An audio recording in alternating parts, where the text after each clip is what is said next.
Hello, everyone, and welcome to another episode of 90 Minutes with. I'm the Renegade Statman, and as usual, I'm joined by my co-host, Kieran Dyer. It's a slightly different format to the usual episode. As we're a third of the way through the season, we thought we'd review Ipswich and grade their position after 16 games. And then later on, a guest will be diving in. That's the only clue that I'm gonna give you. So welcome to the show, KD. I wouldn't say that's a clue. That's just give it away who the guest is. Well, to be fair, there was someone else who did a dive as well. So it could be one of two people, I think. What, Jono? He did a few dives. Yeah, you're not wrong. You're looking well. Yeah, I am. Obviously, still no transplant. My bloods are doing very well. That I'm not in a critical condition where I need the operation. So I was thinking it could have been 3 to 6 months. My bloods are showing positive signs. So the delay in the operation. So it's still a waiting game on that aspect of it. But yeah, I'm feeling good. I'm active. I've been doing a lot since the last time we spoke. So yeah, it was a lot to get through. Yeah. Any interest in the job market, or is it the health still? It's very hard to put myself forward for a job because I could sign for a job and then within 6 months I'm gone for a couple of months while I have a liver transplant. So I've been more active I've watched a lot of games in every league. Been up to Chesterfield to see Dobra play. It's good to see him rediscovering his form that he lost when he was on loan at Colchester. Seen Division 2 games, Division 1 games, Premier League games, European games. I was fortunate enough that I went and done an England camp, which was great. So I'm working with the elite and seeing the elite of our country play. We played a couple of games against Italy, so that was great to get them juices flowing again. John McDermott, who's the FA technical director, he's got a massive role at England. I was lucky enough to spend 3 days with him solid, picking his brains, having good conversations of how Gareth works, how England works, how he sees a manager at football clubs working. So, yeah, I've been keeping myself really busy and really enjoying it. Fantastic. Any standout England players in the training camp for you when you were there? Yeah, there's always 4 or 5 at that level where you think, they usually say it's very hard to predict the future for a 17-year-old and 18-year-old because it's just potential at the moment. But there were a few promising youngsters where you'd go, definitely one to watch out for. But obviously, I won't name names. Don't think it's right for me to name names, especially when I don't work with these people on a full-time basis. Yeah, don't name their names until you've signed them up as you're their agent. Then that's the time to do it.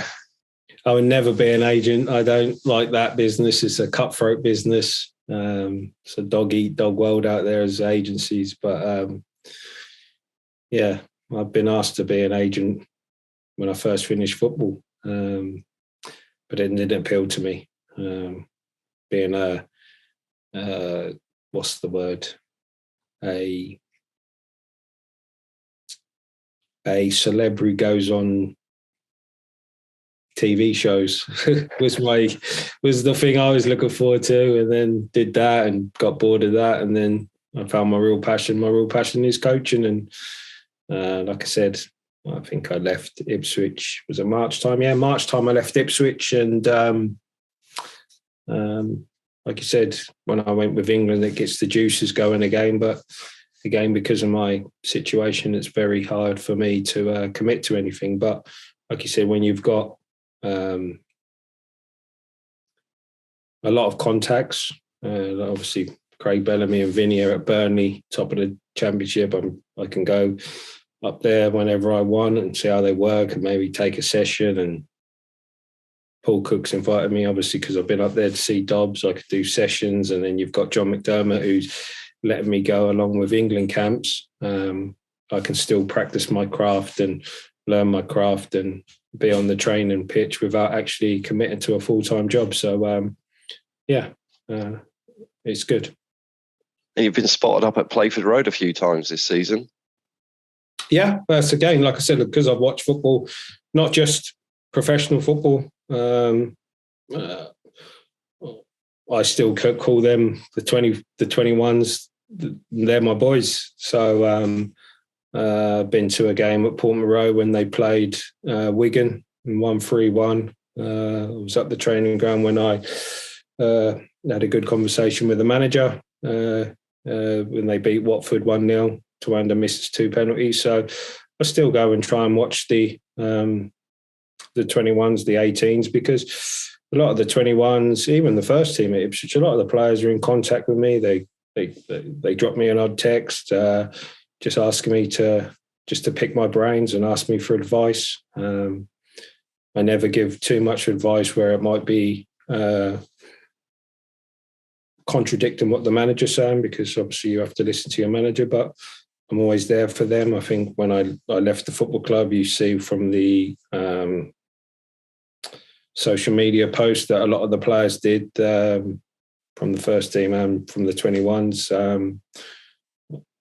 They valued my opinion. They value me as a coach. So, I'm going to help them as much as I can, because at the end of the day, I am a fan of the football club, and if they're doing well, then the club are going to do well. So, I've been up Playford Road a couple of times, Yeah, I've seen a photo of you and Kieran McKenna, which is a nice segue into the review. So we've played 16 games, second place with 36 points behind Plymouth. I think, I've got a few questions. First question is that where you thought we'd be at the start of the season at this stage? You would have hoped that we would have been in the top 2. Obviously, the ambition of the club at the start of the season was to get promoted. So to be second, 5 points clear of a third place team, I'd say that if I was grading the season a third the way through, it would be an A. Not just for on the pitch as well. I think off the pitch, it's been absolutely, we couldn't have wished for a better start. When you're talking about how the season started, something that's dear to me, being a black coach, I know how hard it is for black managers and black coaches to get into the professional game. So I think Kieran McKenna signing Granty as one of his first team coach, giving a black person an opportunity. Again, I'm not saying he gave him an opportunity because he's black. You have to be good enough to get the role, but I think that was brilliant. Granty, not many people know that Granty is on my pro license course. When he was on our pro license course, which started last season, he was still a 4th choice goalkeeper at Manchester. He's got a wonderful way about himself. Everyone loves him on the course. He's very humble. He wants to learn. He wants to improve. And obviously when he left, when he gave up his career, I think David De Gea put a wonderful post out there saying what a great guy this bloke has been for me. And I think when you've got one of the best keepers in the world posting, we're just talking about the 21s, how they posted about me, but you got the best goalkeeper in the world posting about Granty's character. It just goes to show how valuable he is to the coaching staff at Ipswich. Again, speaking to the 21s and a few of the first team players, he's fitted in like a glove. And I think that was a great appointment by Kieran McKenna. Then you've got the kit. The kit has been absolutely magnificent. You've got Burley's bar, which is a great, what is the word? It is a great, it just shows you what George Burley means to the football club. The boxer, Wardley, getting him to do the promotional campaign, Ed Sheeran signing on for more shirts. Like I said, it's all been an A. And then on the pitch, we've won a lot of games when we've not been at our best as well. And it just goes to show that they say a good team is when you don't win at your best. And I think a lot of fans are saying this is a game we would have lost last year. This is a game we would have drawn last year. So, everything's going well on and off the pitch. But again, we're only in October, well, nearly November, and leagues and achieving things, nothing happens in November. It's all about May. So it's been a brilliant start. Also talking about the A, I was a guest at Plymouth. I know someone who's an ambassador of Plymouth. The chief executive of Plymouth invited me to the game. I went there. I would have never have gone to the game if I didn't realise how far Plymouth was. I thought Plymouth was just round the corner from Bristol.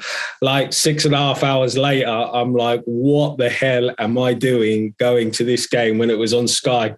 I couldn't believe how far. And then I'm in their kind of like director's box, and I look to the right and the whole away end is just like full. And I'm just like, what the hell? Couldn't believe it. And then obviously I went to the Cambridge game in the Pizza Cup the other day.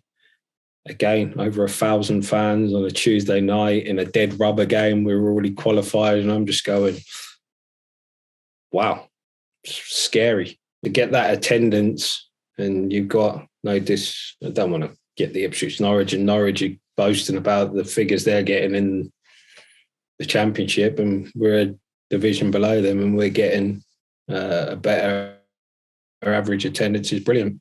I would have given us probably an A+ rather than an A, but because we lost in the League Cup to Colchester, which if we'd have played them 100 times that exact same game, we'd probably win 99 times out of 100. It was just one of them games where we just could not score any chances. And then us being second and not first, which just goes to show the form Plymouth are on. So, it's been a fantastic season. And like I said, we're only a third way through, and let's just strap in and let's see how the season goes.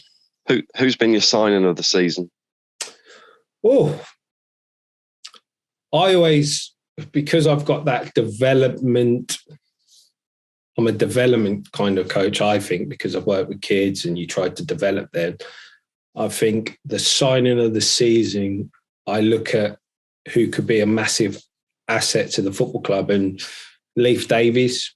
I knew all about Leif Davies from when, obviously, it was a major position that Paul Cook was looking for, and he was one of the players on the short list with Coulson. That was him and Coulson. They were going to be the left back, and at the time, no one thought they could get Leif Davies. He had a wonderful pedigree. Leeds thought really highly of him. He was strong. He was powerful. He was quick. He was up and down like a modern day fullback. So when I look at potential and an asset, I know we paid big money for him. I think we paid over £1 million for him. So it just goes to show that if a League One club can play him for £1 million for a fullback, then they must think very highly of him. And I think he has got the potential to play in the Premier League. It'd be nice for him to play in the Premier League with Ipswich, but I do think that he can go on to the next level. He had his injury problems last season. I think Scott Parker took him on loan at Bournemouth, so it didn't kind of work out. But it took him a while to get adjusted. I think the majority of his time he has been as a fullback. He's now playing as a wing-back, and it's took his time. But in the last game, you see that he's nearly up to full pelt. And I think that he'll be the best signing for Ipswich. Going through the other signings, seeing the great video that Ipswich put out of the scenes after the game, Richie Keogh. I have my doubts about Richie Keogh as a signing. I'm thinking, why are we signing a 36-year-old? But you can tell he's a leader on the pitch. I think Cameron Humphreys came out and did an article before the Cambridge game and said how him and Dominic Ball give him great advice, not just about football, but about life and stuff like that. He's a good mentor. And you just see him, the way he was hugging players and going up to the crowd and celebrating. I think he's going to be a real leader for that squad. I think he's good enough to play in our team, by the way. Don't get it wrong. I see him against Cambridge. I know it was a dead rubber and you could say it was only against Cambridge, but he was the best player on the pitch on the day. I thought he absolutely cruised it, very good on the ball. He's played at such a high level in his career. But we haven't seen too much of him. Obviously, the striker we signed from Burton, it's been unfortunate with his injury, so I can't really comment on him. Then the one that splits the fans is obviously our striker, Freddie. And I would say the way our gaffer sets up the team and we are trying to dominate possession, a lot of our play goes through our number 10s more than where he was at Rotherham and it would go bypass the midfield and straight into the striker. And if you look at the league goals he scored against Plymouth. He could have had a couple more that day, and then obviously he scored 2 the other night. And what I'd like the fans to actually look at in them 2 games is that Plymouth pressed us high and they went man for man all over at the back, pressed us, tried to get the ball high up the pitch. And so did Port Vale.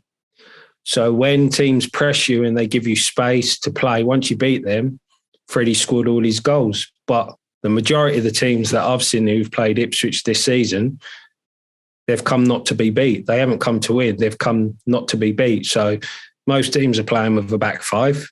So you've got 5 on the edge of the box. You've got 4 in front of them. And you look at James Norwood, you look at Piggott, you look at Macaulay Bonne last season, even when the gaffer first came in and we were on our great run of form, they weren't really prolific. And obviously everyone's talking about Freddie hasn't really set the ground running. But I'm telling you now, as a player, it is very, very hard to play against the low block and break teams down all the time. And it is especially more harder for a striker because you've always got a centre-half marking you and the other one covering you, if you know what I mean. So everyone could be man for man on the pitch, but the centre-forward always has 2 against him. So it has been challenging for him. What was really good for Freddie, I think, is though he was in the right place. He was in the 6-yard box to get a tap in, which I liked. And I wouldn't be worried about having a prolific striker. You looked at, I'm not comparing Ipswich Town to Man City by any means, but Man City won the league last season. Their top goal scorer was De Bruyne with 14 goals. But the great thing about Man City, they had De Bruyne on 14, Mahrez on 13, Sterling on 12, Foden probably on 10, Rodri on 8. You know what I mean? And even with Ipswich this season, they're talking about, we need a striker. We're the second highest goal scorers in the league. I think Plymouth have got 1 more goal than us. And I think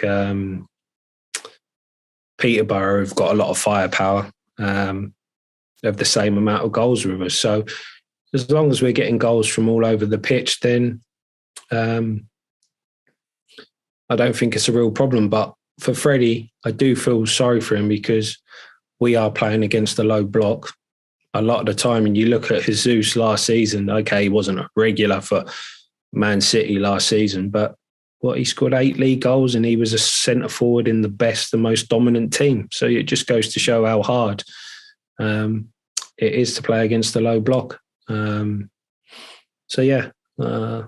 think that let's judge him more at the end of the season, how many goals he gets. Marcus Harness has contributed a lot. The thing with Marcus Harness, I always watched him and I always liked him, but he was a winger. And I feel that sometimes he's uncomfortable playing as a 10, getting in a pocket and on the half turn. I don't think that really is his strengths, if you know what I mean. But you can't argue with his goal return. But obviously there's times where people have said Wes Burns isn't playing to the same level as last season. I'd be interested to see Marcus Harness some games high out, wide and right, where he's a winger and using his trickery and stuff as well. But again, this is just my opinion. Listen, the gaffer Kieran has done many things wrong. So, talking of Wes Burns' form is, again, last season we were so dominant down the side with him and Danasi, and teams overload that side to stop. And I just think that's great that Leif Davis is now coming into his own, because, okay, you're going to overload that side, then we'll kill you down the left-hand side. And 2 of our goals came down the left-hand side. So if we've got firepower down both sides, then I think Wes Burns teams will have to start. Well, they won't be able to double up that side because we're so good down the left. And I think Wes will come into his own. So the signings they've just enhanced the squad. Obviously, Don Ball again. Haven't seen too much of Don Ball. I watched the game the other night. He got tired towards the end and gave some balls away, but that's to be expected when you haven't played that many games. But again, he seems to be a good leader, and I'm not going to judge Kamara after his game, because I can remember Sonny Aluku's first game in the Cup against Newport, and I was just like, wow, if we signed like a 50-year-old man, that's what I thought at the time. And then obviously when Sonny got up to match speed, he was my favourite player, Ipswich. I love Sonny. So unfortunately, he's injured. So let's not judge Kamara from his performance against Cambridge, because he's been out for a long time. Two players I want to speak to you about. One is Christian Walton, and the other is a young 18-year-old who scored on his full league debut on Tuesday night. Thoughts on them? Walton seems to really blossom to me from where he was last season, particularly with his kicking in that area.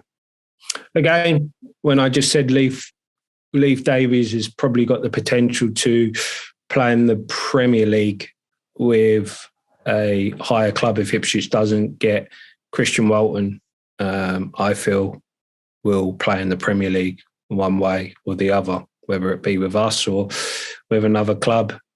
Terrific shot stopper. The amount of points he saved this season, when, like I said, we haven't played at our best and we've ground out some results. I think he saved against Burton, a couple of saves he made against Burton when a player was on the 6-yard box with a tap in and he pulls off a wonder save. Even his kicking's improving. I think that's down to the coaching staff and Kieran and the coaches, because his kicking was nowhere near as good as last season. Even in the 3 and 4 games where I was assisting John, he wasn't very comfortable with the ball at his feet. Now, he's not an Edison, don't get me wrong, but he looks to play now. He's got he's more confident. Even when we're trying to play the counter press, he comes out of his halfway up the pitch on the line to stop the balls over the top. So Christian's having a fantastic season. He's going to go on, like I said, to have a real top career. And Humphreys, I mean, you must have been proud as the owner of the Cameron Humphreys fan club for his goal on Tuesday. Yeah. Again, like I said, with England players, working on England camp, and I saying I can pick players and say they're going to make it. I think when Ben Knights was at Ipswich, there was only one player better than Ben Knights. So all the year I had with Ben Knights, we played one team, we played Birmingham. And that was the only time he wasn't the best player on the pitch. And that day they had a young Jude Bellingham who was younger than Ben Knights by 15. And I remember saying to Ben Knights after the game, we finally found a player who's better than you. And now you look at the career Jude Bellingham's had. Listen, I'm not saying Cameron Humphreys is Jude Bellingham, but I'm just saying people say, you told the fans. And Listen, I ain't told it was just my opinion. I wasn't trying to put anyone down in the football club. Wasn't trying to put Lee Evans down. I wasn't trying to put anyone down when I said I feel that he's the second best midfielder at the club. That was just my opinion. That's how highly I thought of him. I see it. I see it every day for 2 years on the training pitch. I see it when he trained with the first team. The boy is a talented player. I never worried about his physicality. Yes, he's not the biggest or the smallest, but when they do pre-season, he wins all the races. I think when the club put out the pre-season training, Cameron Humphreys was storming away from all the senior lads. He's just very gifted with his running ability, and I just thought that will show up and help him with the physical side of the game.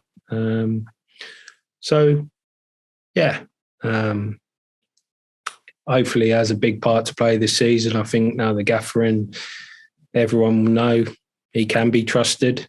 And let's see. But again, we talked about Christian and Leaf, and I think he will play at the top level.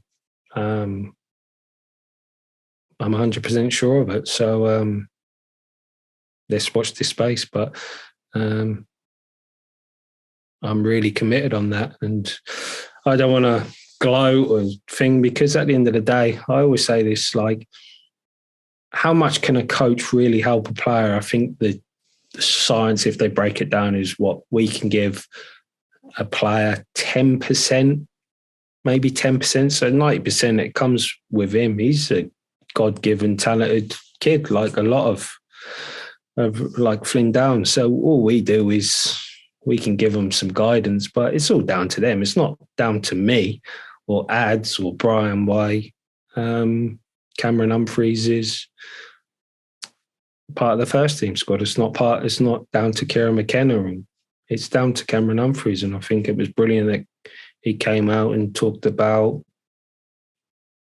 and I think it was brilliant that Kieran McKenna came out with that, because he can trust Cameron Humphreys. When he came out with the praise, he's such a humble kid. Like he said, he'll be back on the training grounds. Not many people know. So he scored the winner. He scored and had an assist on the Tuesday night. He's then watching the youth team in the FA Youth Cup against some non-league team.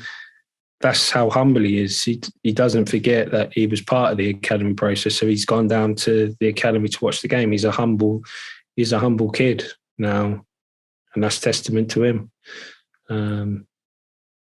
I wish I was humble like that when I was in the first team in 17, 18.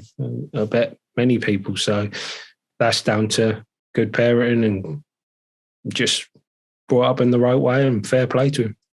By the end of the season, will he be the best midfielder in the club if he gets a good run in the side? Whew.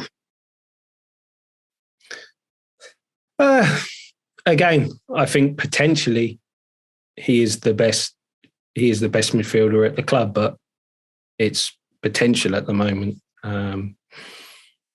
Like you said, if he gets a run of games, then he could really flourish and blossom. So as an Ipswich fan, well, as someone I really respect and like Cameron, I want him to play every game, but then probably if he plays every game from now to the end of the season, good luck holding on to him at the end of the season. It's one of them ones. So maybe Kieran's got it right, just dabbling him here and there for a game. And but again, I think he's an Ipswich fan. I think that, again, he'll make decisions all about his career. He won't make decisions about who pays him the most money. Listen, I was worried that when he'd only played, I think he'd played only in the Pizza Cup, so he had the 3 games in the Pizza Cup. We lost in the League Cup, so that was his 4th game. And then I know he played basically a game and a half in the 21s. You could say the Pizza Cup is like 21. So I'm thinking for his development, bloody hell, he's only played 6-7 games this season. How is he going to get better? But then he played the other night. So, yeah, he needs a games program, because the only way you're going to develop is keep playing games. Everyone used the Foden one, yeah, but look at Foden. He didn't go on loan, and he trained with Man City. And again, this is no disrespect to Ipswich Town players, but Foden training with De Bruyne and everyone every day is a lot different in our youngsters training with our first team. Let's not try and hide the fact. So, and every player is different. So, yeah, I would have thought maybe he would have gone on loan in January, but now the gaffer can see that he can trust him. I think that he will be going nowhere, and he'll be part of match day squads going forward. So, it'll be interesting to see what happens against Charlton. Big call there. Morsey will be coming straight back in the team, and obviously there's Don Ball and Cam, but we've all got to trust Kieran McKenna at the end of the day. We've all got our opinions. We can't complain about him, can we? No. And even like when I came out with the thing, and fans are bloody hell trying to criticise us, that's only my opinion. You've got your opinions. You think Wes Burns is the best player. You think Carl Edwards is the best player. It's an opinion. Can't shoot down someone for their opinions. I just felt strongly about Cameron Humphreys, and like I said, since we've been doing the podcast, you keep me up to date saying we're getting stick for interviewing James Norwood. I don't do it. People think I have an issue against the club and that I need to get the club. I've got no issue. I'm a fan. So if I'm a fan, I remember doing a 1 to 11 through hundreds of players for those were the days, because I thought it was something the fans would like to hear. So when you did my podcast and I formed a relationship with you, I said, let's get some guests on. So the only reason why we got a James Norwood on was to ruffle feathers at the football club and make, no, he has got an interesting story. Yeah. That's all. It's no, I want him to slag off this and that. No, I want Ipswich to get promoted. That's simple. I told you. I'm not bitter with the club. I left the football club. It was me.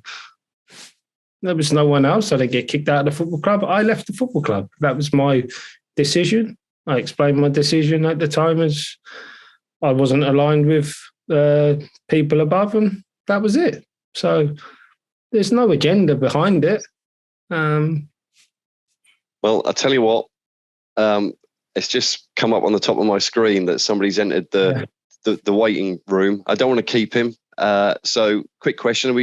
I know it's the end of October. We're going to finish in the top two at the end of the season, would you say, at this point?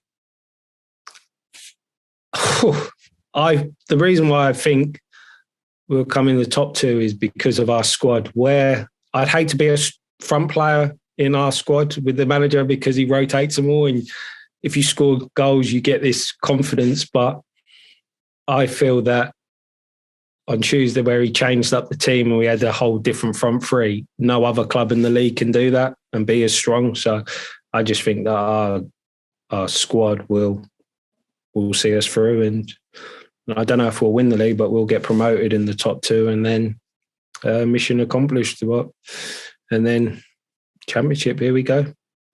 Looking forward to being back in the Championship. Seems a weird thing after 19 seasons of trying to get out of it.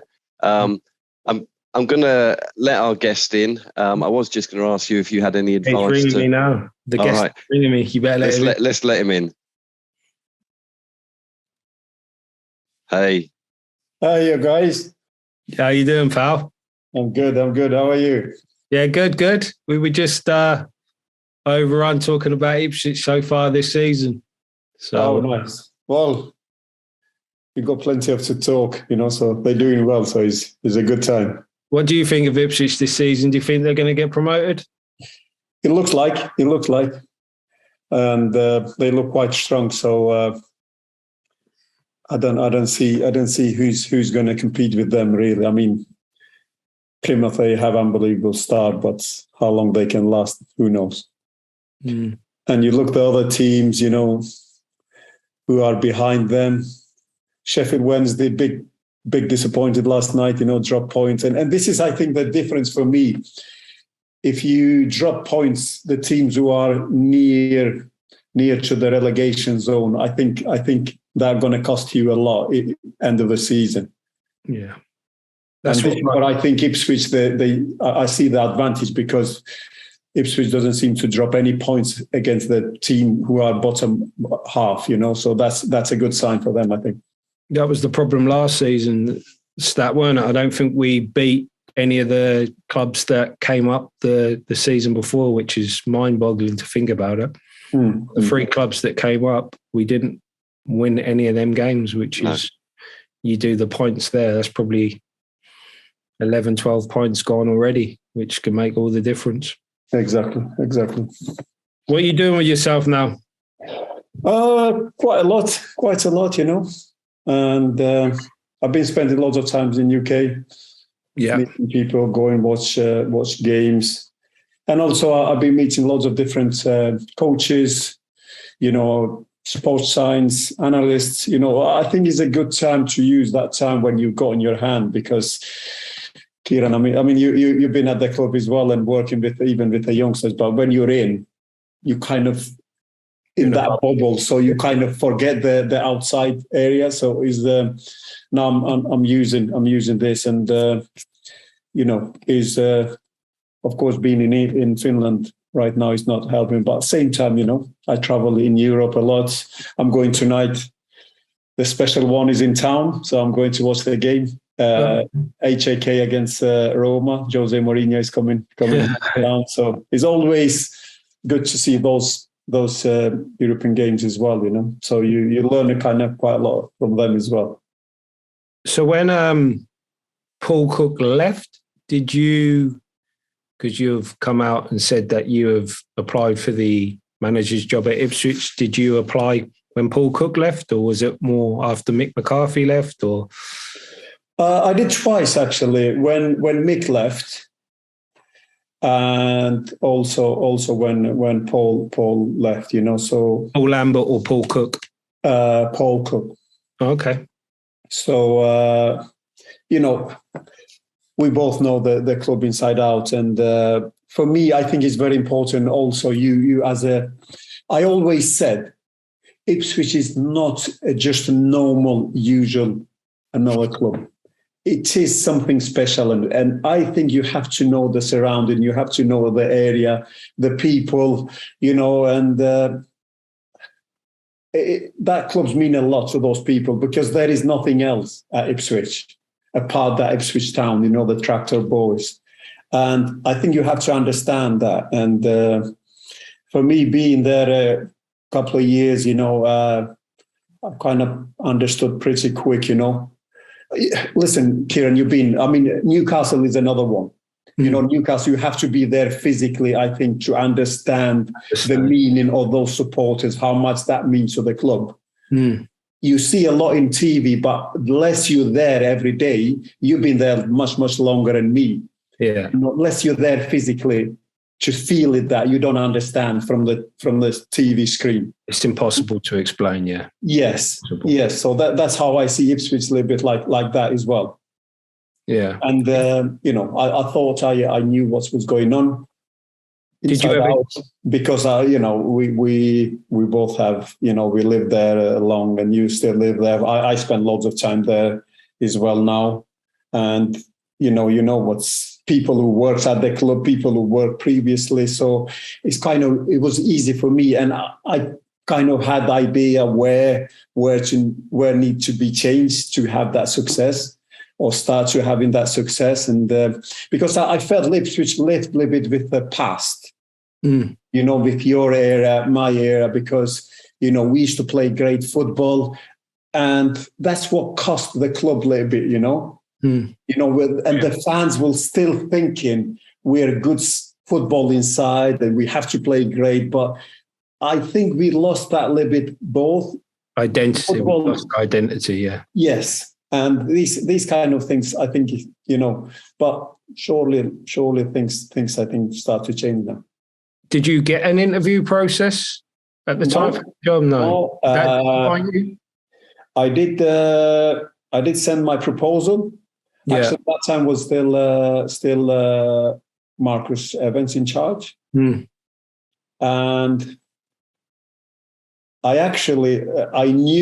know for a fact he made some decision based on my proposal, because I think I gave him quite a lot of information about the club, what happened since he took over. And I think he was surprised, because some of the question was raised at the club next day. That was based on my proposal. Yeah. And he makes some changes after that, my proposal.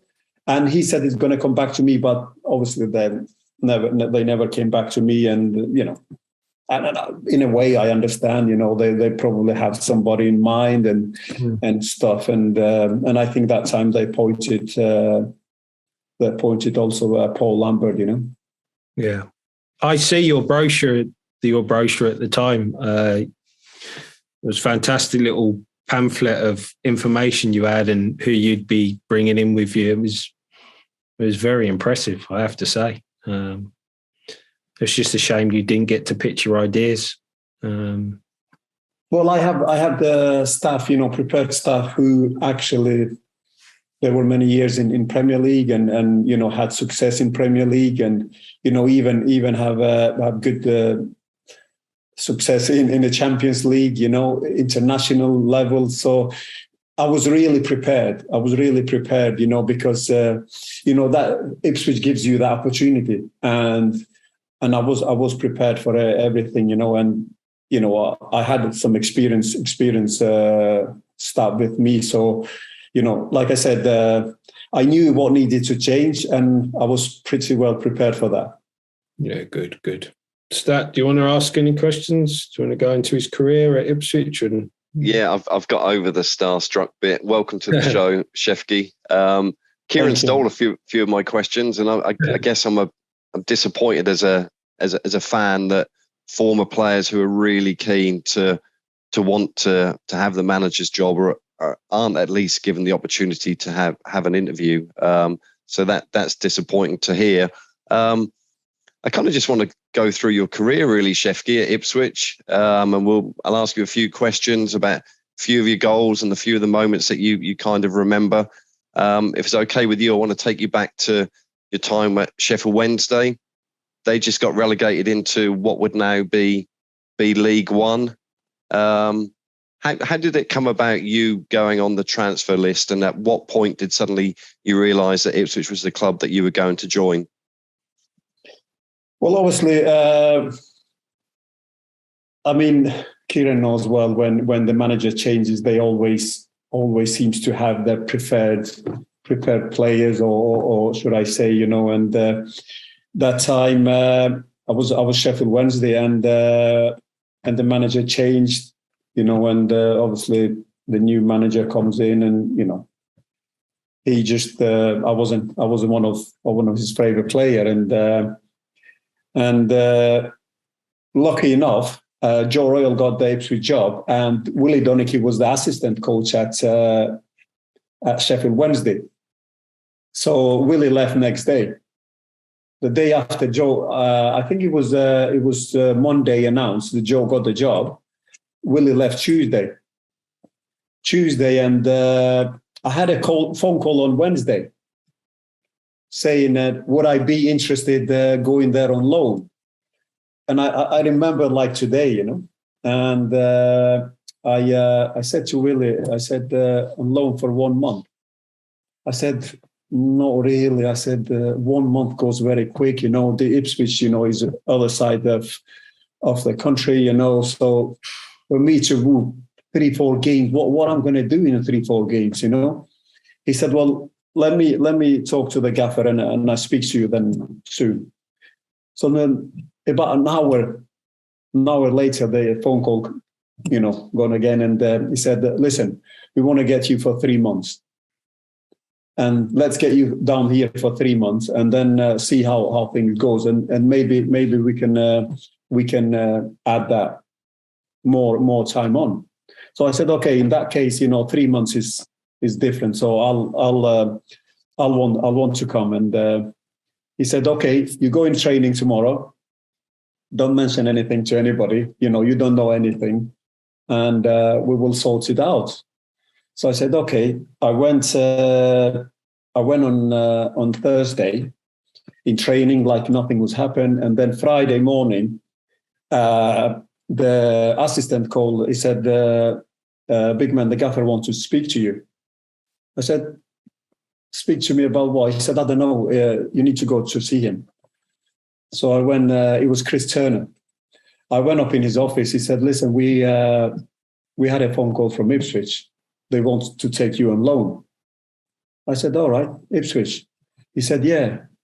I said, okay. So he said, well, listen, I think the clubs are more or less agreed. I think you just need to speak to them. And if you agree with them, then you go and join them. So obviously everything was agreed, with before, and I said, okay. He said, listen, if you're going to go there, don't train with us today, just in case anything can happen. So I took my boots, took everything. I said goodbye to the lads and went home. I was living in Manchester, and then Willie was living in Manchester as well, because we used to travel together when we were Sheffield Wednesday. Some of the away games. I didn't have to go to Sheffield and then go to the game. So Willie picked me up and we go together. So Willie said, okay, you stay home. I'll pick you tomorrow. And we go straight to the hotel. We played the Watford away on that Saturday. So Willie picked me Saturday. We met the team in a hotel for the pre-match. And Joe said to me, he said, listen, big man, you've got to start the game on a bench first half. Have a look a little bit what we do and how we play. Obviously, they explain, but he said, just have a look at it, and you come on the second half. And then I sit on a bench, and then they scored. Watford was winning 1-0 after first half. And then 15 minutes before half time, they told me to go in a warm up, and I came on. And as you probably remember, that almost my first touch, I scored the equaliser, 1-1, and then Jim scored a free kick, 2-1. And from then it was history, After a couple of games, they will start singing, sign him up. And then obviously, I think after 3 weeks, I signed permanent. So it was great start. And from then we won 7 on a bounce. And actually, I have somewhere the CD. We used to do those CDs before, when it was the Magnificent Seven. So I still have somewhere that. Brilliant. Fantastic. It was a great pass from Jim Magilton for you. I think it was about 6 seconds you were on the pitch and stuck it away. I want to just jump to October. Crystal Palace, we played them away. We ended up beating them 4-3. You scored a goal right at the end of the game, and I always remember the commentator saying that you were under a bundle of Ipswich players. Do you remember that game at all? Believe me or not, I do remember almost everyone. And this one, the guy from Switzerland sent me the other day that link. Crystal Palace Ipswich. And the goal, it was in the end the goal when Tommy Miller played it over, and I just lifted over the keeper, and he put the message there. So I do remember, it was amazing. And to be fair, Kieran, this, those goals when you score the last minute, that especially away from home, that gives you huge boost. You think we are something great here, and. We had some great memories, so at that time. So for me, Ipswich always is a special place and a special club, because I always say, Ipswich give me that platform, to go and play Premier League football. Do you feel that team should have got promoted? 100%. 100%. And you had some firepower. We had that unbelievable, team, to be fair, and the way we played.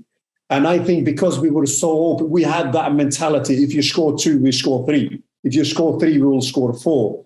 And that's maybe thinking backwards, that cost us a little bit, And I do remember even I saw a couple of months ago David Sheepshanks, and even that, I remember he said, listen, I always said those games when we missed 4 games. I missed 4 games with the injury.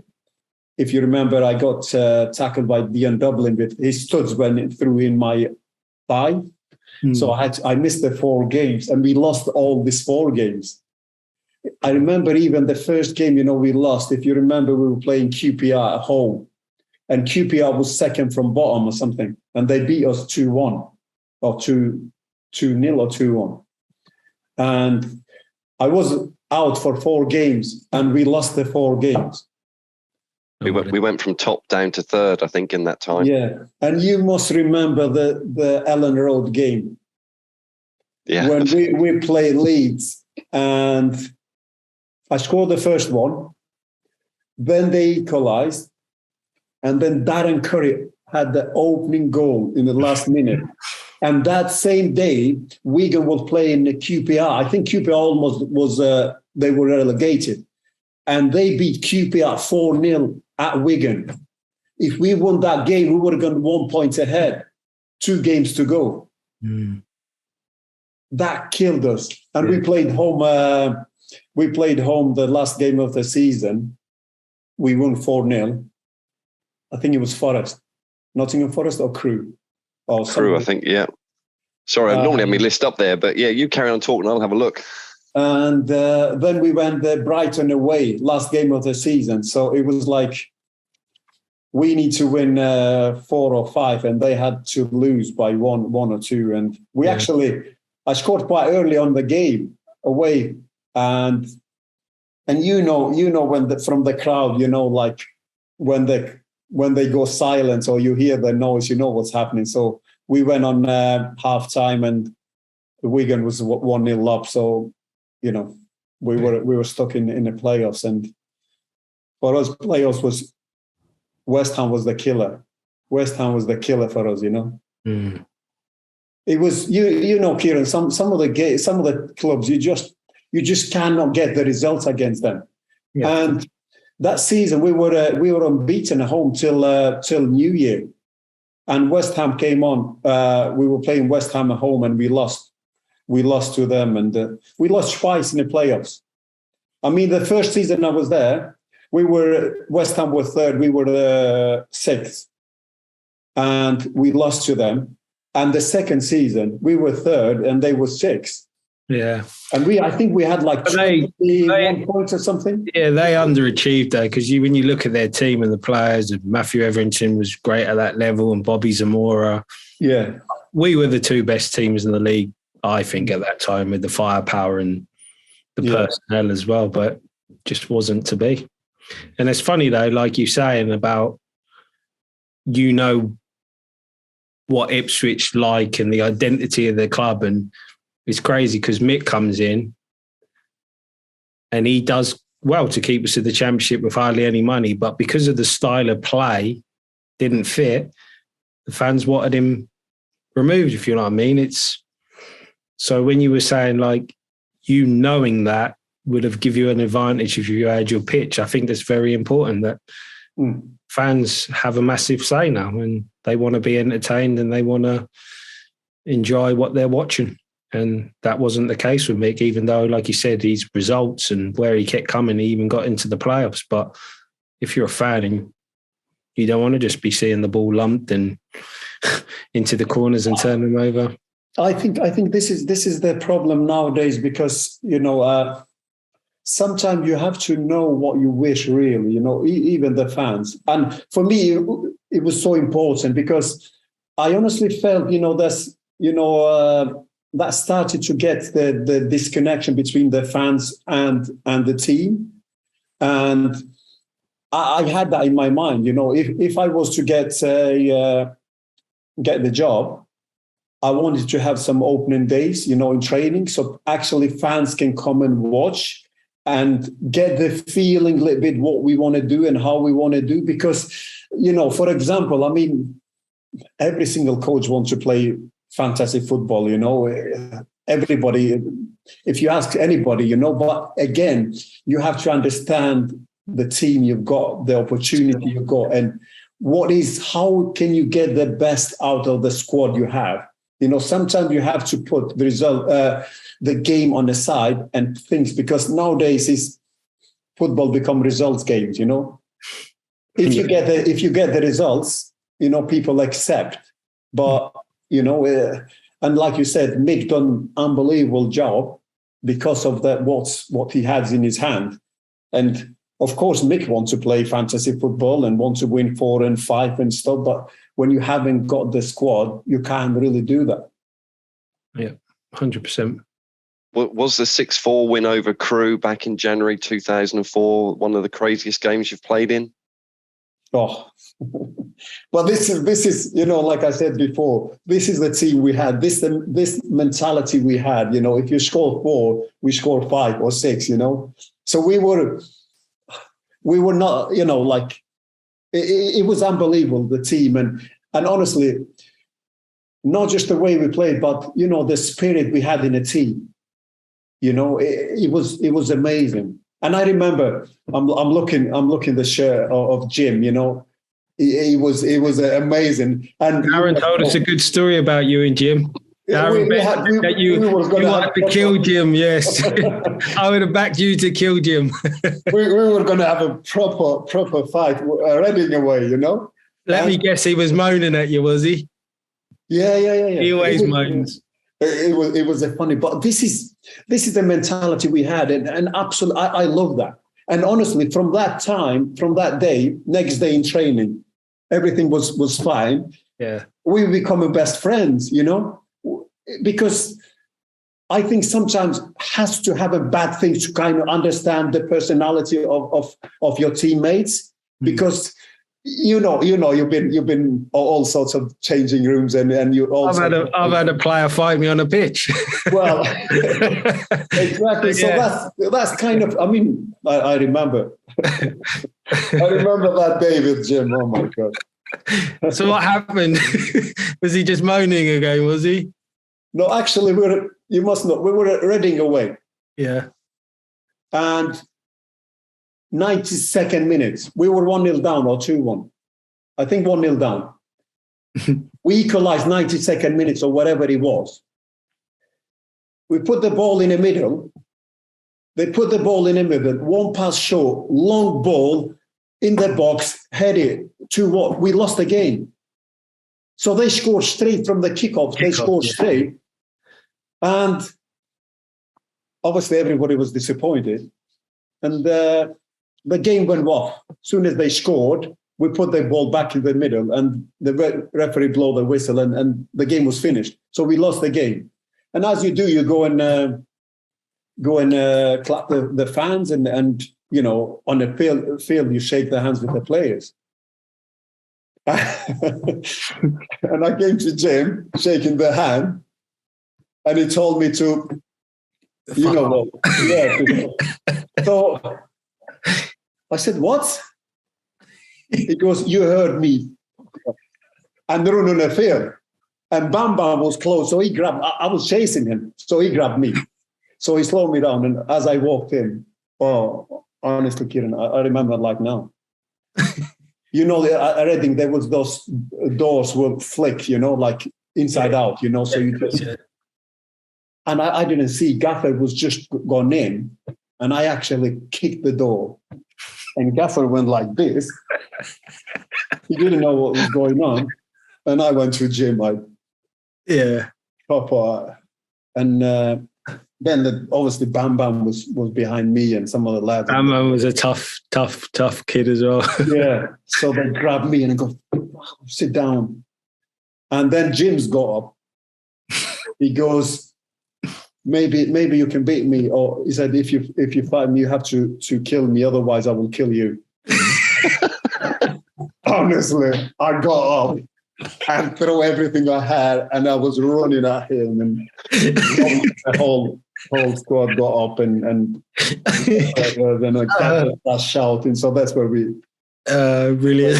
Where we sit down and then, of course, we were both disappointed. And, when he says that on that heat, straight after the whistle, you take everything personal, Mm. But honestly, since then, we had a great time.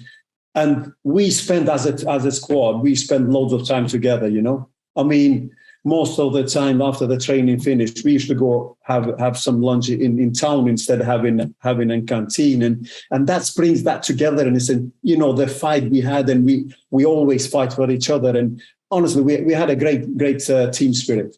Mm. Definitely. Brilliant story. I just want to speak to you. When everybody thinks about Shefki Kuqi, they always think about Darren Bent, and obviously 2004-05, you scored 19 goals each. But the season when you first joined, you kind of switched a bit, and you played with Benty, you played with Pablo Canago, Dean Bodic burst onto the scene towards the end of that season. What were your views on the different strike partners you had? They're all different, and I mean, I speak to Darren quite a lot as well, and I laughed with him. I said, I made you a player, But if sometimes you can't get hold of him, probably Kieran will know it's hard to get hold of him. And I said, I made you a player. You don't pick up my phone. No, big man. No. He was amazing. He was electric, man. He was easy to play because Kelvin Davis, launched those long balls, and we got so well understanding. It was easy to play with him, and to link, because his speed, and it was finisher. He could finish. And Pablo was different. Pablo, you get in the ball in the box for him. Nobody will take the ball off him. He was so good to protect the ball, and it was easy to play off him. So when he's park, he is the fat bomb in a box. It was like what was get for him. So you play 1-2s, and the ball will come off. So, but again, this is what it was. We had some strikers, but we go really well with each other.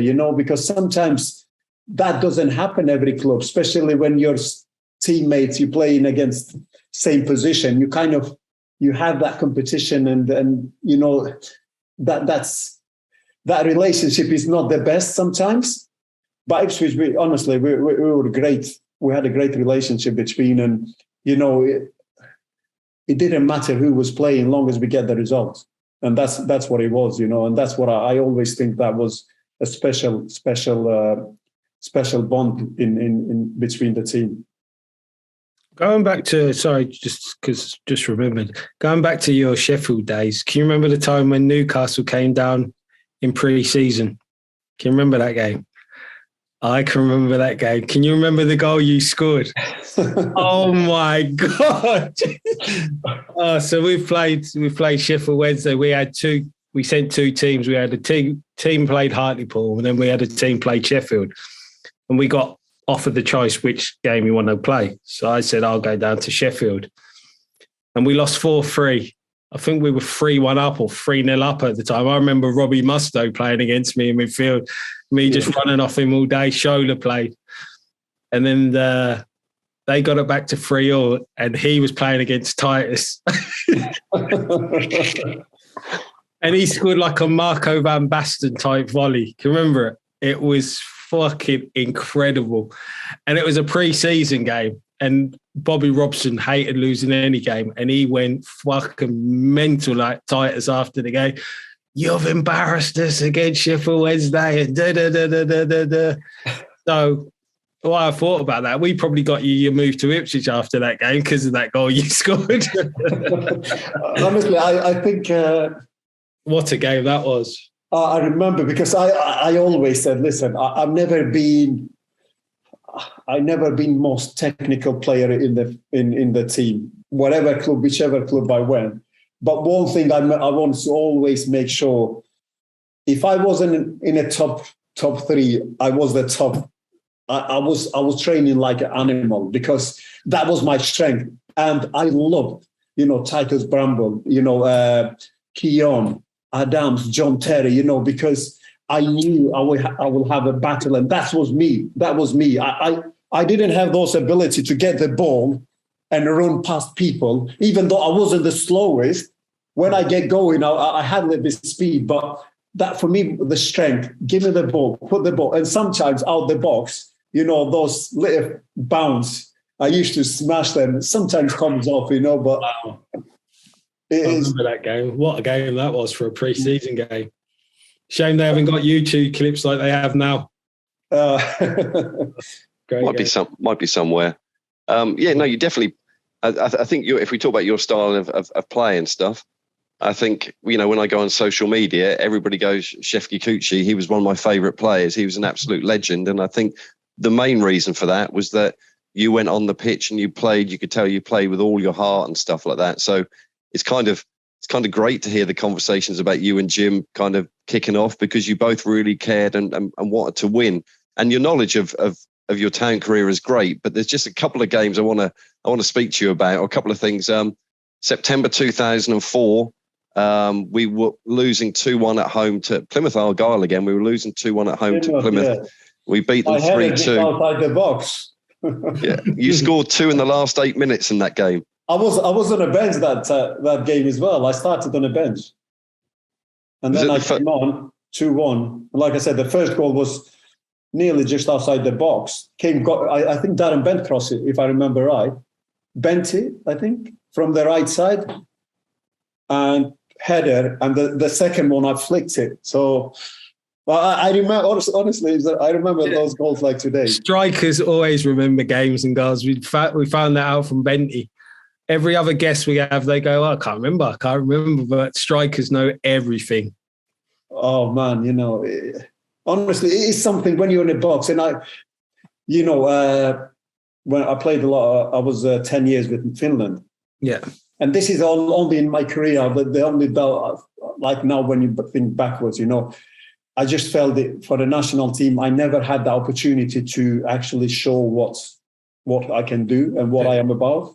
But on the other hand, I have a tough competition there, because it was Forsell, Litmanen, Johansson. We were all in a team, good teams, and we were all playing. And this is the thing as well, Mikhail Forsell, even today I have a great relation. I know his family, he knows my family. And I used to say, bloody hell, you never pass the ball to me, He goes, Sheva, honestly, I know I love you, but trust me, when I'm inside the box, I don't see anything about the goals. All I see the goal. I don't pass the ball because I don't like you, but I just can't see you. The only thing I see is the goal. And I think this is like I said, the strikers. When you're in that box, everything what's happening. So brilliant. Honestly, I remember all the goals. Remember Rotherham away as well. Yeah. That play 1-2 with Jim, and Jim was shouting to me, give it the ball. I smashed it, volley, flew over the keeper, But, what did you say to him? And he got to me and said, you're lucky you scored, because I And I used to go sometimes, Jim, I know you're good, but just give the ball to me. That's what you're good at. You're good at to give the ball to me. I'm good at to finish. But honestly, again, coming back to those, we had a great banter, Mm-hmm. Your final goal for Ipswich was in the first leg of the playoffs away to West Ham. We were 2-0 down in that game, and you brought it to 2-2.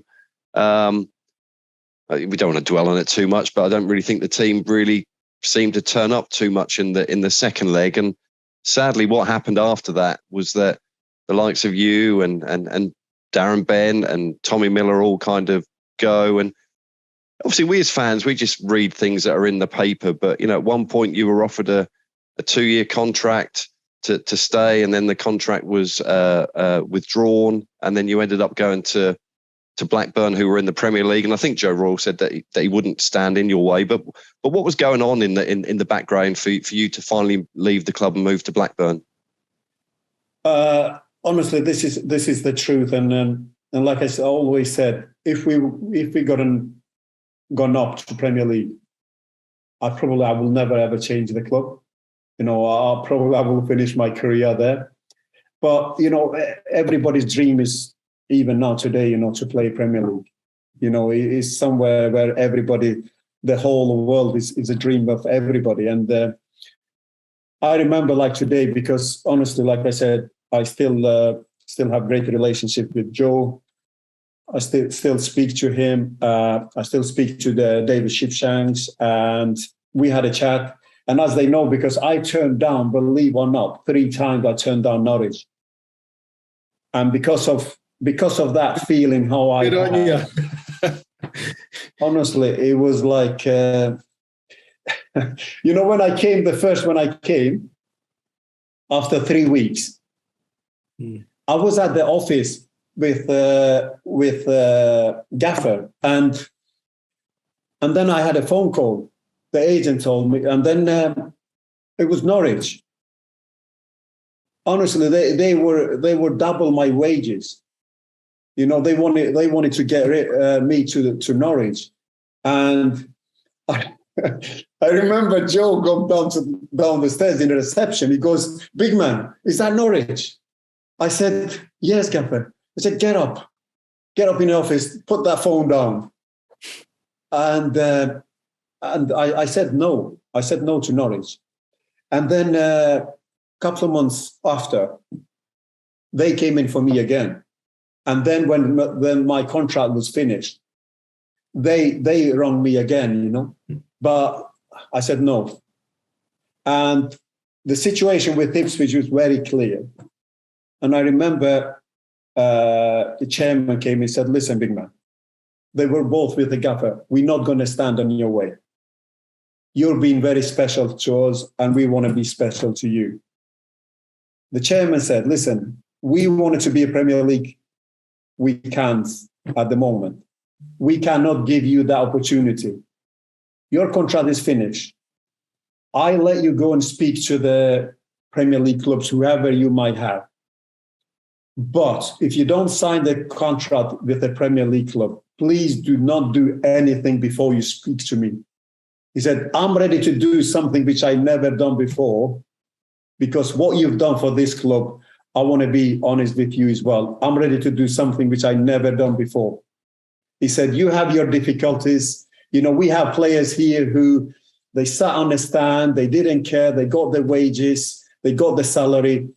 You never had," because Joe told me once, the second season, he said, we went to pre-season in Denmark.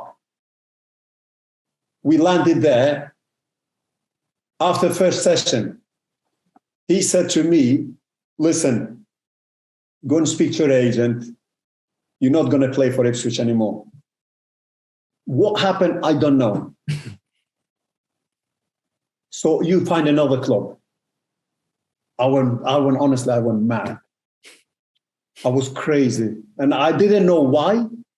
Because like you said, the first season we were doing really well, and I've done okay, And when he said to me that, I remember I called my agent. I said, "This is what Gaffer told me."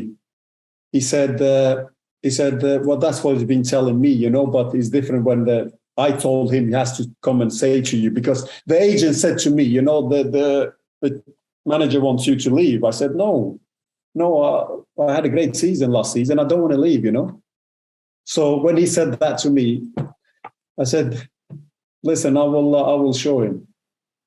So I remember I didn't play any preseason game away. So I was training honestly, I went mad, I just put my head in that. I wasn't talking to anybody. I just trained. And then I had just before last preseason game, I had a phone call. I was going to go to Germany. I had a Bundesliga team who called me. So I said to the Gaffer, "This is what happened." And they said, "Okay." He said, "If you want to go, you can go." So then I took my boots and everything, and they called me. He said, the guy, he said, "Listen, make sure you get your boots, because you're going to train a couple of days with the team." I said, what do you mean I'm going to train? I'm coming doing medical, and sign the contract. He said, oh, you're just going to train 2 days just to see how you get on with the team and stuff. I said, is this a trial or what is it is? He said, no. I said, listen, I'm not coming. So I turned it down. No, come. I said, no, I'm not coming. This is not what we agreed, So I went next morning and I said to the gaffer, I said, listen, I'm back. He said, what happened? I said, I don't know. They changed the conversation and, so now they want me for a couple of days to train. I said, I'm not going. He said, okay, you stay. Then after a week, he phoned the agent and he said, Shefki's been absolutely different person since we spoke. So probably we will keep him. So from then, I never missed a game. The only games I missed, it was those 4 games who I got injured. And because of that, I think the chairman, respect me. And that's what he said. Yeah, if you don't sign the Premier League, please don't do anything before you speak to me. And that's what happened. And obviously I had that time Everton, Crystal Palace, because Palace was in the Premier League with Dowie, and Blackburn. Was Mark Hughes manager then? Mark Hughes, yeah. So you played with my mate Craig Bellamy. Yeah, he made my mind up. Like when you look his career, and actually when he walked through that door, soon as he walked through that door, and his present and everything. Mark, yeah. I've got some buzz, inside me, and we had the conversation we had. And I was going to meet after that the Crystal Palace manager, Darwin. And I said to my agent, listen, this guy is something on him. I said, I want to play for him. And that's what I make my mind up, really, Blackburn had a great season that year as well, didn't they? The season before, I think 3-4 games before. Yeah. And that season we finished 6th, so we qualified for Europe. Yeah. And I had a good season, and I always said, you remember Cinema Pongo? Yeah. The Liverpool player. Yeah. He absolutely killed me. Because I was doing really well. I think I scored 7 goals before Christmas. Yeah. And in January, we signed him on loan from Liverpool. And he must have in contract because, he come from Liverpool, he has to play. So then from January on, I was on a bench all the time, Yeah. And that's killed me because I will definitely will go on a double figures on that season. Yeah. How did you find Craig Bellamy?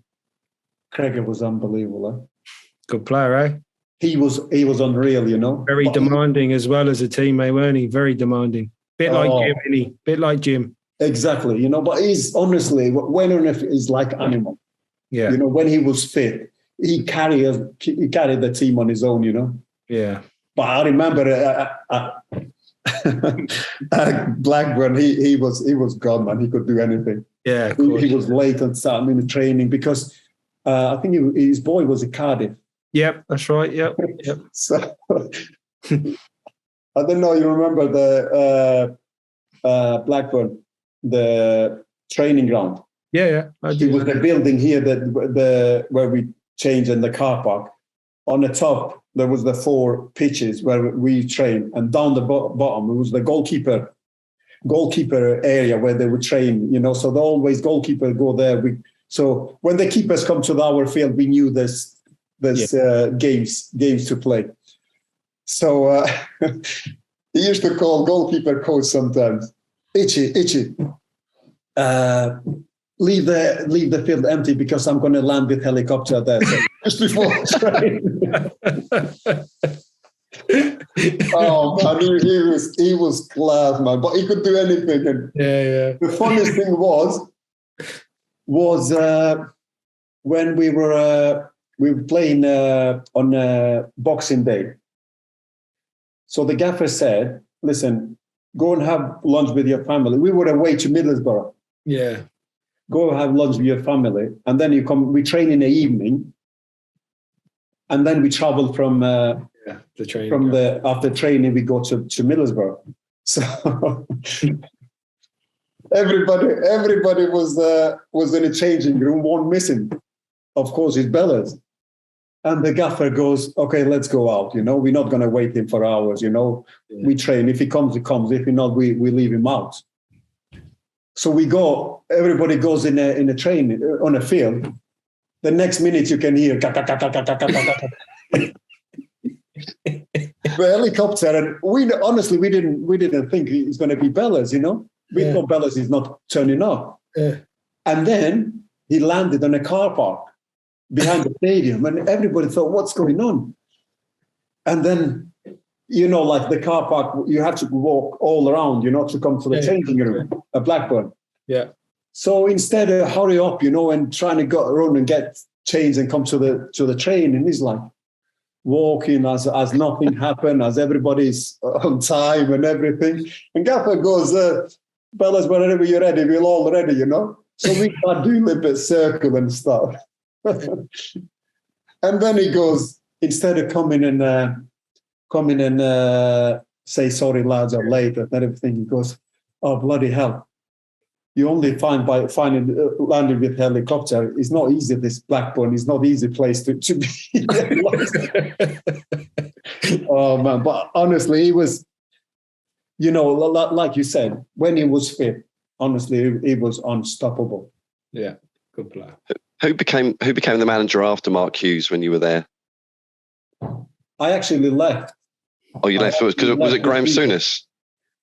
No, Graham Souness was before Mark Hughes. Oh, he was before Mark Hughes, was he? Actually, it's quite funny because when I came to Graham Souness is the one who kicked Craig Bellamy out of Newcastle. That's how Blackburn got Craig Bellamy. So Souness left Blackburn to come to us, and then Mark Hughes went in to replace Souness. Yeah, it was when I was at Stockport before I went to Sheffield Wednesday. Blackburn wanted to sign me, and I actually went there for the week. We agreed to go there for a week. Because the manager at Stockport said some bad things about me. He doesn't get on with the players and blah blah blah. So anyway, they said, okay, let's have him here. Just to see how we get on with the team. So I went there, and I remember we agreed to go for a week, but that week, Sunday, Blackburn played Chelsea away, and then Tuesday they had the Man City at home FA Cup game. And I remember, Monday was no training. It was like for some they would warm down, some would warm up for the Tuesday FA Cup game. And Souness told me to come to the changing room. So I was there for a pre-match and everything, so I was with the team. And then Wednesday we had off. And then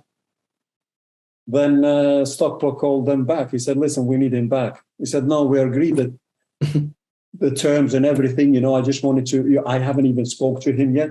He said, no, we got some injuries. We can't let him go and blah, blah, blah. So I had to go back. And then it was funny because 3 years after, I signed again for Blackburn. Crazy. Let's fast forward to March 2008. You returned to Ipswich on loan, this time from Crystal Palace. I read that you were transfer listed for gesturing to the Crystal Palace fans. Was that true? Oh, man. Yes, that's true. And I never... It was strange because, again, I've never been Neil Warnock's favourite. Neil Warnock hated me because every time I used to play against his team, I always scored. And honestly, I remember we played Sheffield United. When I left Sheffield Wednesday, came to Ipswich, Alan Quinn went to Sheffield United. And I used to stay over Queen's house, quite a few times when I was Sheffield Wednesday, because like I said, I lived in Manchester. and I was traveling. Sometime I stayed with Quinny. They came to play us. And he goes like, Quinny said, that, what's wrong between you and the gaffer? I said, what do you mean? I said, I don't know your gaffer. You know, I only know he's Neil Warnock and he's your gaffer. But I said, I don't know him, you know. So he said, he hates you.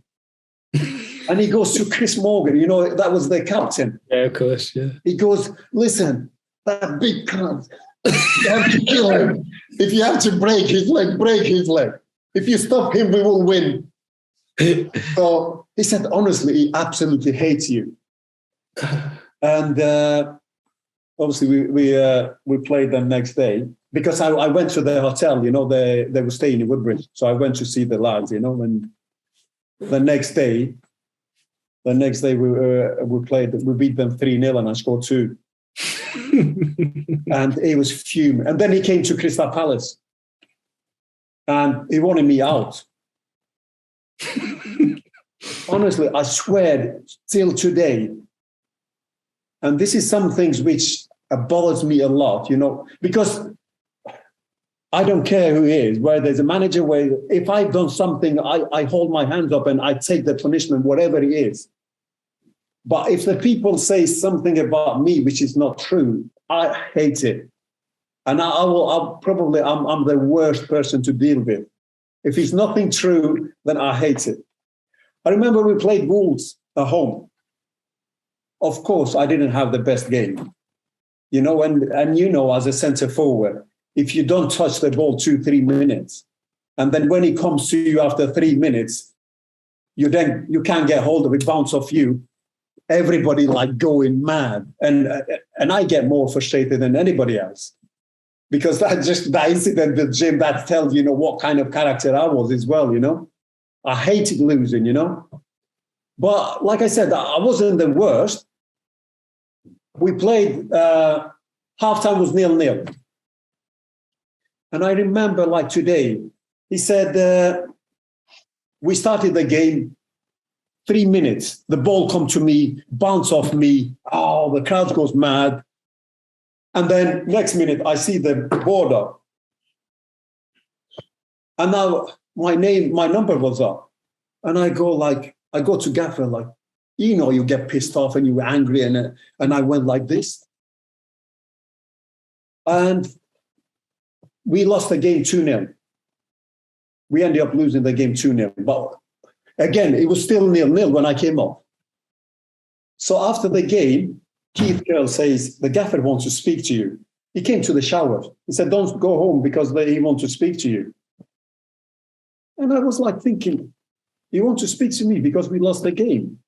And I was first one to come off the field, you know, like, you know, when you lose the game as a centre forward, you kind of take responsibility because you didn't score goals. And, you know, like I was angry with myself, you know, why that happened. And, you know, why I was the first one to come off, you know. So anyway, I went to speak to him. And then he said to me, he said, listen, the police going to investigate you, but I told them not to. I said, what are you talking about? He said, oh. I said, what does this mean? Why are they going to investigate me? What I've done? Or you put the finger up to the crowd. I said, no, Gaffer, no. I said, that's not true.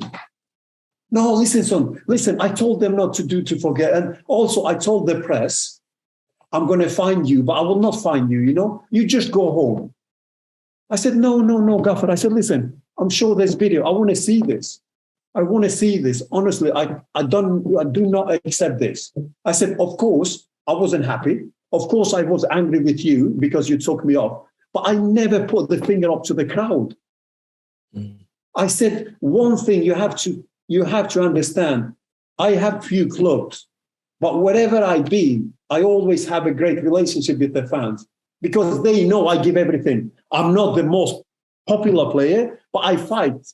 I haven't got the most technical abilities, but I fight. I give my all. No, I said, don't worry, go home. And I go home and we got next day, everybody in because we lost the game. I went in like a normal. And we were going to have a meeting. And the assistant came and said, listen, the gaffer wants you out. I said, well, what's going on here? So anyway, I went out.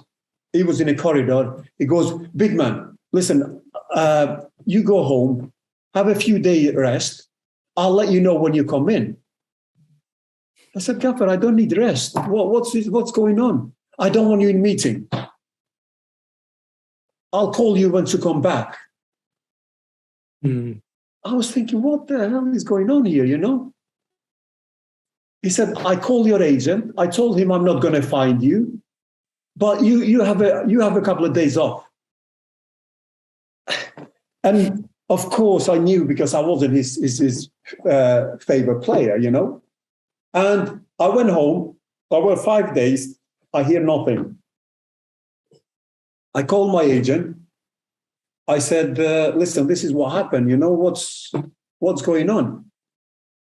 And in 2 days after, the letter come in a post. I was 2 week wages. I will be fined 2 weeks, even though he told me you're not going to find me. So I said, this is what happened. He said, well, let me speak to somebody. So he rang the FA. They said, has he given any letter to him to say, stay home? I said, no, they haven't given me anything. He just said to me, go home. I'll let you know when you come back. Don't come in training. So he said, listen, you have to go back because if you don't go back, I think it was 10 days or whatever, they can sack you because, you know, you haven't turned up. If he hasn't given you a letter. So I went on Monday, I went in training. And he goes, no, you're not allowed, you know. I said, okay, then Gaffer, you give me a letter, sign a letter saying I'll tell him to stay away. Then I'll go home. He said, no, I'm not giving you any letter. I said, okay, then I'm coming. So then I used to go in training every day. In the morning, the first team was training there. He was we had a good banter. You know, he just wanted to get rid of me, and then he comes, oh, he's getting he's too expensive. His wages, he's never get this, you know, and that's what happened, you know. And then I wasn't allowed to train. We missed Ben Watson missed the penalty against Bristol City on the playoffs. So we missed the chance to go to the final. And then the season after, I wasn't allowed to train. First 6 games, Crystal Palace. So that season I came on loan to Ipswich and I pulled my hammy. But that season, then when I went back, I wasn't allowed to train. I trained on my own. I trained with the kids. 6 games, no wins, no goals scored, 1 draw, I think, and we lost 5. Scoey got injured because Scoey was at Crystal Palace as well. And he had no options. So he had to bring me in. And I remember I was Nottingham Forest, Crystal Palace. Away from home, I was on a bench first half. I came on second half. First touch, I scored. I lobbied the keeper almost from the court. It was long ball. And you know, Kieran, when you see the goalie come out the box, I thought, you're not getting there before me. No chance. And I see him coming. And just when he comes to the edge of the box, he realized he's not going to make it. So he stopped. So I took a touch, turned around the defender, and I lobbed it. I lobbed the keeper 1-0. We won 1-0. And from then on, Neil Warnock was my best manager I ever had. He comes, big man, you want a day off? You want this? You want this? Honestly, it was like never happened anything. But it was crazy, man. How did it feel when you came back to Ipswich on loan? Obviously, in your debut, you didn't last very many minutes until you picked up a hamstring injury. Honestly, it's like, believe me or not, that's what means a lot to me. You know, every time I come to Ipswich, Soon as you get off A14 or A12, depends which way I come. You go past Tesco's, you come on a top there, start to coming down, and you see the ground from top there. It's like something inside you. Like, I just feel like this is my place. This is my place. It is amazing. And obviously, I remember that the worst injury I ever had. I felt like somebody shot me. I think I was through one-on-one with the keeper. And then I just went down and I didn't know what happened.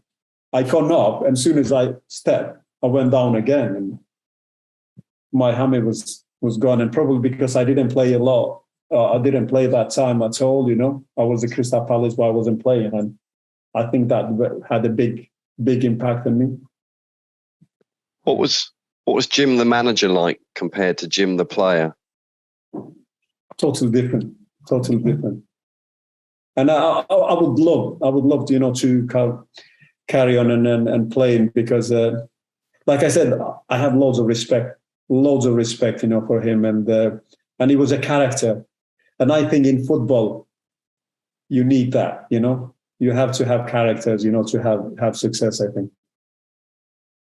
100%.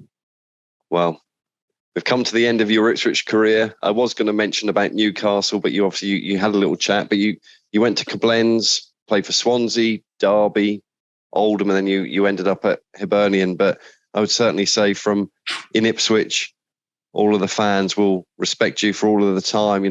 32 goals in 92 appearances, scored some great goals as well. So thank you very much for your time that you spent with us this afternoon. And also thank you very much for putting on the blue shirt and giving it your all, as you said.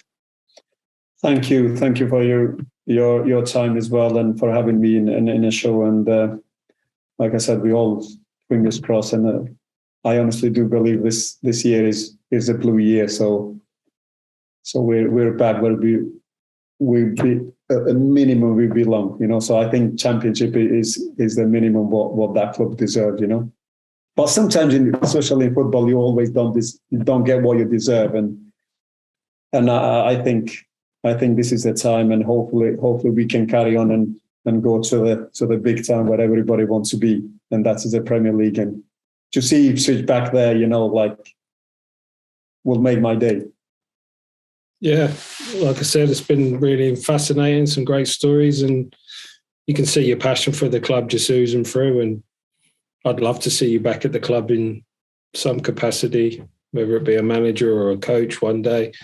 There's a lot of talk that Kieran McKenna will eventually get poached by one of the big boys, and obviously he's doing a fantastic job, and hopefully not. But if that was to ever be the case in the next couple of years, then I'll be definitely vouching for you to be given an opportunity. I would love to. And like I said, for me, it's not, listen, I want to be a manager. That's no doubt. And, I respect Kieran a lot and what he's done, because I don't know him personally. I know who he is, but I don't know him personally. But what he's done, I have lots of respect for him, and honestly, I wish all the best. But I would love one day, whatever their role could be, I don't know. But like I said, that club's given me a lot, and I always feel I have to give something back for that club, and hopefully one day I can have the opportunity and try to give back to them what they give to me, and to become and be who I am, because that was the bouncing board for me, from Ipswich to go and make the Premier League and to be today who I am. So I owe that club a lot. So, and every time I watch the results, I just wish them the best, and to get there hopefully one day. And if you do ever become Ipswich Town manager, you got to promise to bring Jim as your assistant. I definitely believe it or not. Honestly, I wanted when I was a couple of players, even Darren Bent, I was having in a thought, and I already had a chat with him, because I think to bring those personalities, those guys who they've been there, and fans have feeling towards them, that's how you make that connection. And yourself as well, being there, you've been now with the youngster as well. those people who means the clubs mean a lot to them. They're ready to sleeve their sleeves up and do their work. Because there's lots of work to be done. And that's where you get those people when actually they know the area, they know the club inside out. Yeah, brilliant. Thank you, Shefki, for your time. Thank you. Thank you very much. Thank you. Yeah, keep in touch. Will do, buddy. Yeah, I enjoyed that. But so I can say this bit now. I couldn't believe it when it was like Shefki Kuqi is waiting in the dressing room. He was just kept talking, and I was thinking, hurry up and finish up. But yeah, brilliant. Thank you so much. I'm going to message my daughter, because when you joined, she was 2 and she had a little T-shirt of the Shefki Kuqi swan dive, and you were her favourite player. And one question I forgot to ask you: Did you when you were young? Did you practice signing autographs for when you were famous? I heard that you did that when you were in school. A little bit. Yeah. Fantastic, brilliant. Thank you. Okay, Paul. Shefki. Nice one. Take care.